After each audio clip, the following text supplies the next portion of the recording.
ನಮಸ್ಕಾರ ಎಲ್ಲರಿಗೂ good evening. HPCL Hebbani premier league cricket league ಏನು ನಾನು ಲಾಸ್ಟ್ ಟೈಮು ನೀವು ಇದೇ ಹೆಬ್ಬನಿ ಕ್ರಿಕೆಟ್ ಲೀಗ್ ನಡೆಸುವಾಗ ನನ್ನನ್ನು ಕರೆಸಿದ್ರಿ.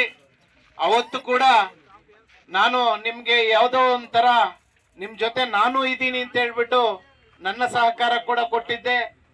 ಇದೇ ಸಲುವಾಗಿ ಈ ಸಲ ಕೂಡ ನಮ್ಮ ಯುವಕ ಮಿತ್ರರು ಸುಮಾರು ಜನ ಮೊನ್ನೆ ಹೆಬ್ಬನಿಯಲ್ಲಿ ಕ್ಯಾನ್ಸರ್ ತಪಾಸಣೆ ಶಿಬಿರವನ್ನು ಹಮ್ಮಿಕೊಂಡಿದ್ದಾಗ ನನ್ನ ಹತ್ರ ಬಂದು ಮೀಟ್ ಮಾಡಿದ್ರು.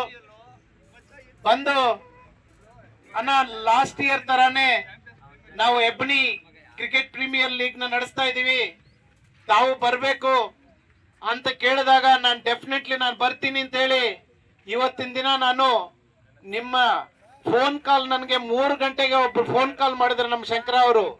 ನಾನು ಅವಾಗ ಬಿಡದಿಯಲ್ಲಿದ್ದೆ.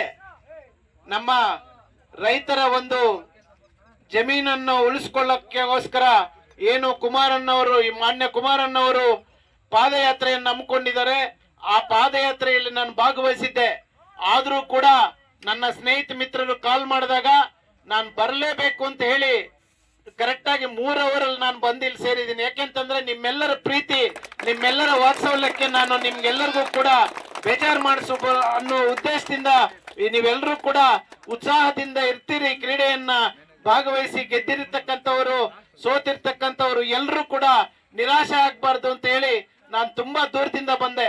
ನಿಮ್ಮ ಅದೃಷ್ಟ ಏನು ಅಂತಂದ್ರೆ ನಾನು ಬರೋ ದಾರಿಯಲ್ಲಿ 10 ಕಿಲೋಮೀಟರ್ಗೆ ಒಂದ್ಸಲಿ ಮಳೆ, ಅಲ್ಲಲ್ಲೂ ಮಳೆ ಬರ್ತಾ ಇದೆ, ಅಲ್ಲಲ್ಲೂ ಖಾಲಿಯಾಗಿದೆ. ಇಲ್ಲಿ ಹೆಬ್ನಿಯಲ್ಲಿ ನೋಡಿದ್ರೆ ಒಂಚೂರು ಮಳೆ ಇಲ್ಲ. 3 ದಿವಸದಿಂದ ತಾವೆಲ್ಲರೂ ಕೂಡ ಅದ್ಭುತವಾಗಿ ಕ್ರಿಕೆಟ್ ಲೀಗ್ ಮ್ಯಾಚ್ ಅನ್ನ ಕಡೆಗಣಿಸಿದಿರಿ. ಒಂದು ಕೊನೆ ಮ್ಯಾಚ್ ಅನ್ನ ಮುಕ್ತಾಯಗೊಳಿಸಿದಿರಿ. ನಿಮ್ಗೆಲ್ಲರಿಗೂ ಕೂಡ ಒಂದೇ ಒಂದು ಯೋಚನೆ ಮಾಡ್ಬೇಕು ಸ್ನೇಹಿತರೆ, ನಾವು ಮ್ಯಾಚ್ ಆಡಿದೀವಿ, ಸೋತಿದೀವಿ ಅಂತ ಕುಗ್ಬೇಡಿ, ಗೆದ್ದಿದೀವಿ ಅಂತ ಅನ್ಕೋಬೇಡಿ. ಮ್ಯಾಚ್ ನಲ್ಲಿ 11 ಜನ ಪ್ಲೇಯರ್ಸ್ ಇರ್ತಾರೆ. 11 ಜನರಲ್ಲಿ ನಾನು ಏನ್ ಪ್ರದರ್ಶನ ಕೊಟ್ಟಿದ್ದೀನಿ, ನನ್ನ ಈ ಆಟದಲ್ಲಿ ನನ್ನ ಪ್ರದರ್ಶನ ಏನು ಅನ್ನೋದನ್ನ ನಾವು ಅರ್ಥಕೋಬೇಕು. ಏನ್ ಪ್ರದರ್ಶನದಲ್ಲಿ ಕಡಿಮೆ ಇದ್ರೆ ಅದನ್ನ ನಾವು ಬೆಳವಣಿಗೆಯನ್ನ ಕಂಡುಕೊಳ್ಕೋಬೇಕು. ನೆಕ್ಸ್ಟ್ ಇಯರ್ ಅಷ್ಟೊತ್ತಿಗೆ ನೀವೇನ್ ನಿಮ್ ಪ್ರದರ್ಶನದಲ್ಲಿ ಕಡಿಮೆ ತೋರಿಸಿರ್ತೀರೋ ನಿಮ್ಮ ಪ್ರದರ್ಶನವನ್ನ ಹೆಚ್ಚಿಸ್ಕೊಳ್ಳಿ. ಮತ್ತು ನೀವೆಲ್ಲರೂ ಕೂಡ ಒಂದು ಭಾಗ ಇದಿಟ್ಕೊಂಡು ನಿಮ್ಮ ಮನೆ ಕಡೆ ಕೂಡ ನೀವು ಬಹಳ ಜವಾಬ್ದಾರಿಯುತ ನೋಡ್ಕೊಳ್ಬೇಕಾಗುತ್ತೆ ಸ್ನೇಹಿತರೆ. ನೀವೆಲ್ಲ ಯುವಕ ಮಿತ್ರರು ಯಾಕೆ ಈ ಮಾತ ಹೇಳ್ತೀನಿ ಅಂತಂದ್ರೆ, ಈ ದೇಶದಲ್ಲಾಗಿರ್ಬೋದು, ಈ ಭೂಖಂಡದಲ್ಲೇ ಆಗಿರ್ಬೋದು, ಯುವಕರು ಮನಸ್ಸು ಮಾಡಿದ್ರೆ ಏನಾದ್ರೂ ಮಾಡ್ತಾರೆ. ಈಗಾಗಲೇ ಕೂಡ ಉದಾಹರಣೆಗಳು ಭೂಪಾಲಲ್ಲಿ ನೋಡಿದೀವಿ, ನೇಪಾಳಲ್ಲಿ ನೋಡಿದೀವಿ, ಶ್ರೀಲಂಕಾದಲ್ಲಿ ನೋಡಿದೀವಿ. ಬಟ್ ಆದ್ರೂ ಕೂಡ ಯುವಕ ಮಿತ್ರರು ಮನಸ್ಸು ಮಾಡಿದ್ರೆ ಏನಾದ್ರೂ ಮಾಡ್ಬೋದು.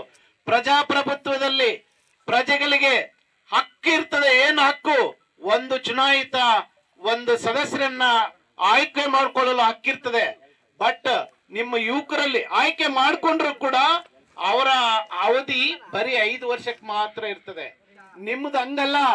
ಯುವಕ ಮಿತ್ರ ಸ್ನೇಹಿತರು ಏನಾದ್ರು ಮನಸ್ಸು ಮಾಡಿದ್ರೆ, ಈ ದೇಶ ಏನಾದ್ರು ಹಾಳಾಗಿ ಹೋಗ್ತಾ ಇದ್ರೆ, ಈ ದೇಶವನ್ನೇನಾದ್ರು ಬೇರೆ ರೀತಿ ಹೋಗ್ತಾ ಇದ್ರೆ, ನೀವೆಲ್ಲರೂ ಕೂಡ ಮನಸ್ಸು ಮಾಡಿದ್ರೆ ಈ ದೇಶವನ್ನ ಯಾವ ದಾರಿಗೆ ತರಬೇಕು ತಂದ್ರೆ ನೀವೆಲ್ಲರೂ ಯುವಕ ಮಿತ್ರರು ಮನಸ್ಸು ಮಾಡಿದ್ರೆ ಆ ದಾರಿಗೆ ತರ್ತೀರಾ.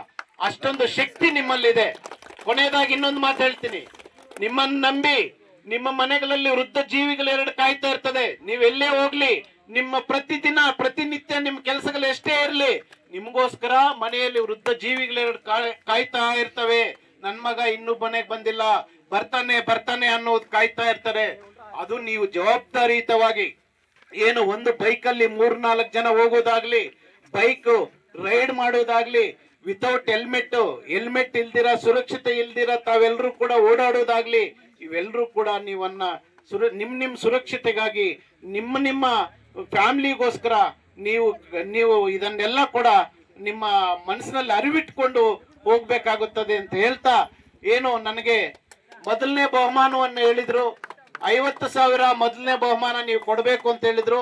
ಅದೇ ಸಲುವಾಗಿ ನಾನು 50,000 ರೂಪಾಯಿಯನ್ನ ಮೊದಲನೇ ಬಹುಮಾನವನ್ನ ಕೊಡ್ತಾ ಇದ್ದೀನಿ. ಮೊದಲನೇ ಬಹುಮಾನ ನನ್ನ ತಿಳಿದ ಮಟ್ಟಿಗೆ ವೇಣು ವಾರಿಯರ್ಸ್ ಎಚ್ ಕೋಡಿಯಲ್ಲಿ ಅವರು ಗೆದ್ದಿದ್ದಾರೆ.